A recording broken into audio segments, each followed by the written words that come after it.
दोस्तों, अब तक की सबसे बड़ी दिल को दहला देने वाली सीमा पार से चीन और पाकिस्तान की साजिश को भारतीय जवानों ने न सिर्फ हवा में टुकड़े टुकड़े कर दिए, बल्कि इतिहास का सबसे भीषण और अचूक पलटवार करते हुए दुश्मन के घर में घुसकर ऐसी तबाही मचाई जहां से कुछ घंटे पहले बारूदी और खतरनाक ड्रोन निकल रहे थे, खतरनाक मिसाइलें निकल रही थी। अब वहाँ अधजली लाशें, जलती हुई दीवारें, ध्वस्त छतें और चारों तरफ बिखरी हुई दुश्मन की लाशें ही लाशें।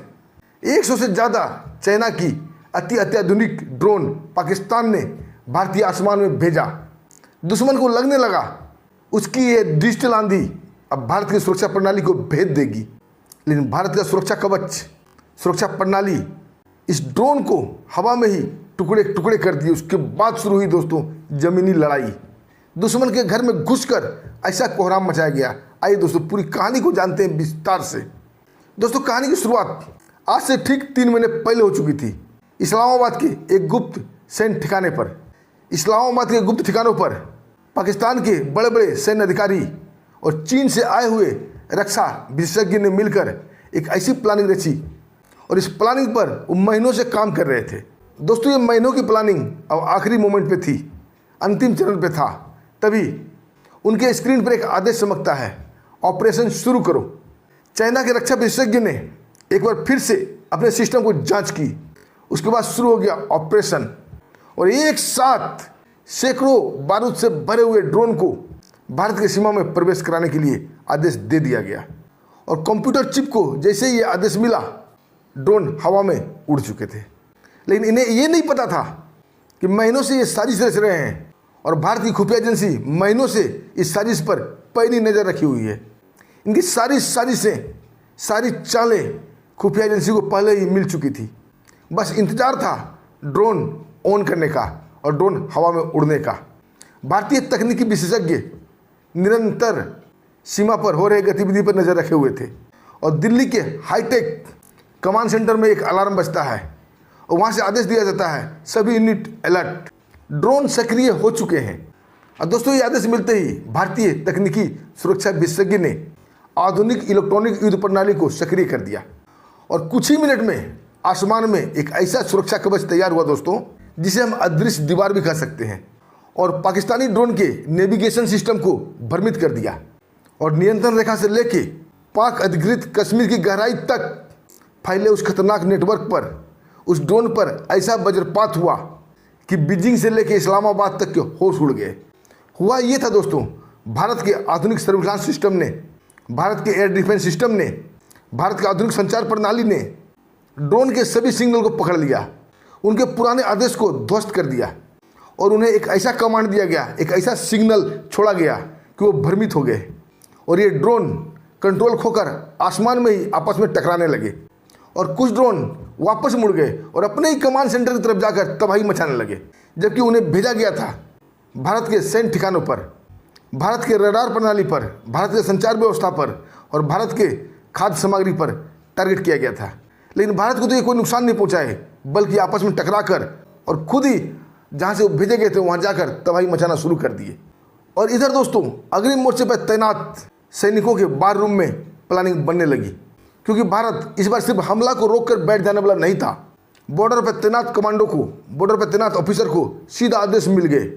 और दोस्तों, दिल्ली से बॉर्डर पर तैनात कमांडो को, वहाँ तैनात बड़े बड़े ऑफिसर को सीधा आदेश मिल गए। सेना को खुली छूट दे दिया गया और ये कहा गया कि अब खेल सीमा के अंदर नहीं, बल्कि दुश्मन के सीमा में घुसकर खेला जाएगा। सीमा पार के दुश्मनों ने जिस ड्रोन को अचूक हथियार समझ रहे थे, जिस पर कई महीनों की मेहनत लगी थी, करोड़ों डॉलर लगे थे, वो सब भारतीय सेना के सामने और भारत के सामने सिर्फ खिलौना की तरह साबित हुआ।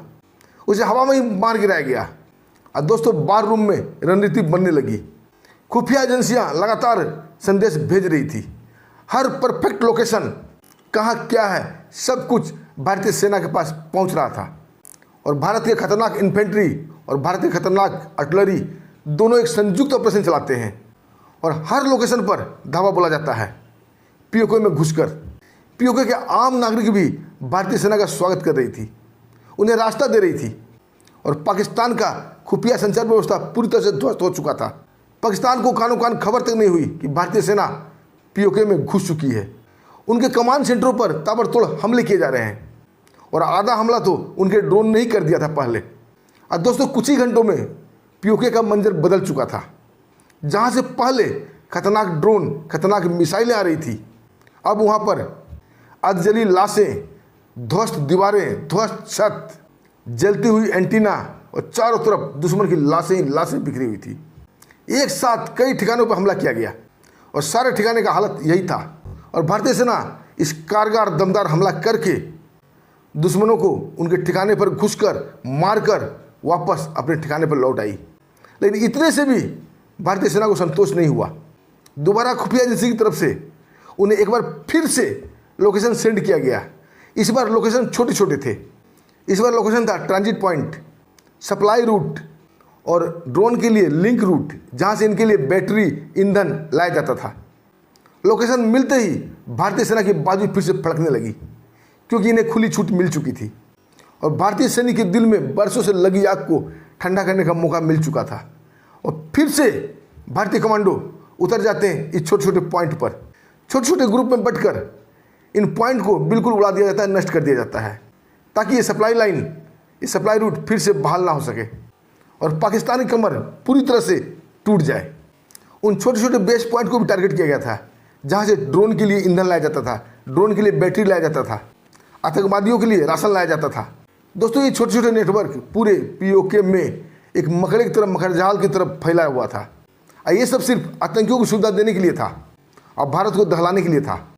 और कुछ ही घंटों में भारतीय सेना ने सबको ध्वस्त कर दिया, सबको उड़ा दिया। लॉन्च पैड ध्वस्त हो गए, कंट्रोल रूम उड़ा दिए गए, फॉरवर्ड सपोर्ट को जला दिए गए। यानी कि आतंकियों को सप्लाई देने वाले हर वो मोमेंट जो उन्हें मदद पहुंचाती थी, उसे ध्वस्त कर दिया गया। पीओके के आम पब्लिक को भी ये पता चल गया कि भारत अब खुलकर खेल रहा है, क्योंकि रात के सन्नाटे में चीरती हुई धमाके, गोलियों की तड़तड़ाहट और जलते हुए पाकिस्तानी ठिकानों की आग की लपटें चीख चीख कर कह रही थी कि भारत अब ईंट का जवाब गोली से देगा। अब भारत सिर्फ डिफेंस नहीं करेगा, बल्कि फॉरवर्ड ब्लॉक में खेलेगा। दोस्तों, खुफिया एजेंसी की गुप्त टेलीफोन की घंटी बजने लगी। खुफिया एजेंट उन्हें तरह तरह की खबरें भेज रहे थे, उन्हें ये बता रहे थे कि पाकिस्तान में इस कार्रवाई से काफ़ी अफरा तफरी मच चुकी है। खेल पलट चुका था।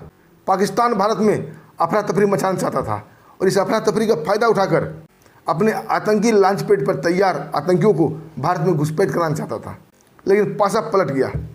तबाही पाकिस्तान में ही मच गई और लॉन्च पैड पर जो तैयार थे आतंकी भारत में घुसने के लिए, उनके सारे हेल्पलाइन काट दिए गए। उन्हें कहीं से भी कोई मदद पहुंचने की उम्मीद नहीं थी। दोस्तों, अब लड़ाई निर्णायक मोड पे आ चुकी थी। अब इस लॉन्च पैड में फंसे आतंकियों पर कार्रवाई होनी थी। खुफिया एजेंट लगातार सूचना भेज रहे थे, हर लोकेशन को सेंड कर रहे थे जहां पर आतंकी लॉन्च पैड बना हुआ था। दोस्तों, खुफिया एजेंट की तरफ से एजेंसी को मैसेज भेजी गई कि तबाही के बाद जितने भी आतंकी कैंप थे, उन्हें नए जगह पर शिफ्ट किया जा रहा है। ट्रेनिंग आतंकी को नए जगह पर ले जाया जा रहा है। अगर भारत देर करेगा तो एक नए जगह पर शिफ्ट हो जाएंगे।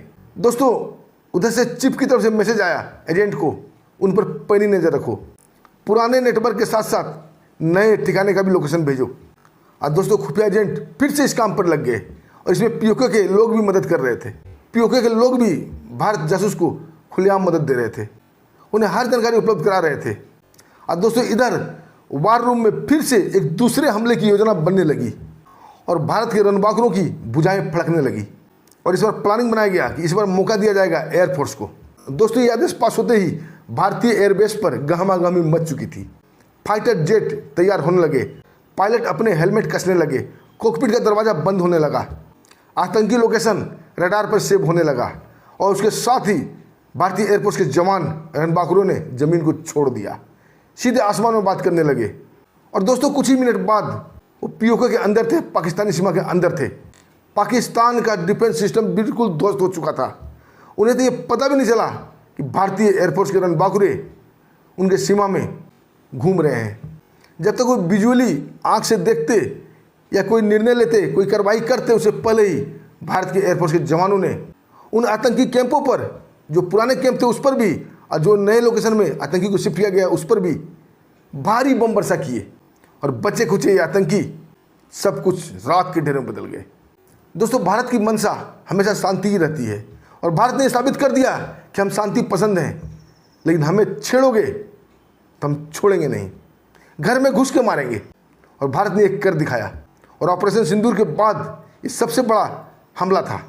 और पाकिस्तान की स्थिति देखिए और चीन की स्थिति देखिए, ये किसी को ये बता भी नहीं पा रहे हैं कि भारत ने उनके ऊपर घुस के हमला किया है, क्योंकि पूरा इंटरनेशनल लेवल पर उसकी थू हो जाएगी और थू तो पहले से ही हो रही है। दोस्तों, अब वो वक्त दूर नहीं जब ये पाकिस्तान नक्शे से मिट जाएगा, अगर इसकी यही हरकत रही तो। दोस्तों, इस कहानी पर आपको क्या कहना है? कहानी पसंद आई तो वीडियो को लाइक कीजिएगा और वीडियो को शेयर भी कीजिएगा और भारतीय जवानों के लिए, रणबांकुरों के लिए जय हिंद जरूर लिखिएगा। और आप भी इस भारतीय रणबांकुरों की कार्रवाई से संतुष्ट हैं तो कमेंट में अपने दिल की बात जरूर लिखिएगा। और इसी के साथ हमें आगे दीजिए, फिर मिलते हैं एक शानदार सच्ची कहानी के साथ। तब तक के लिए नमस्कार, जय हिंद, जय भारत।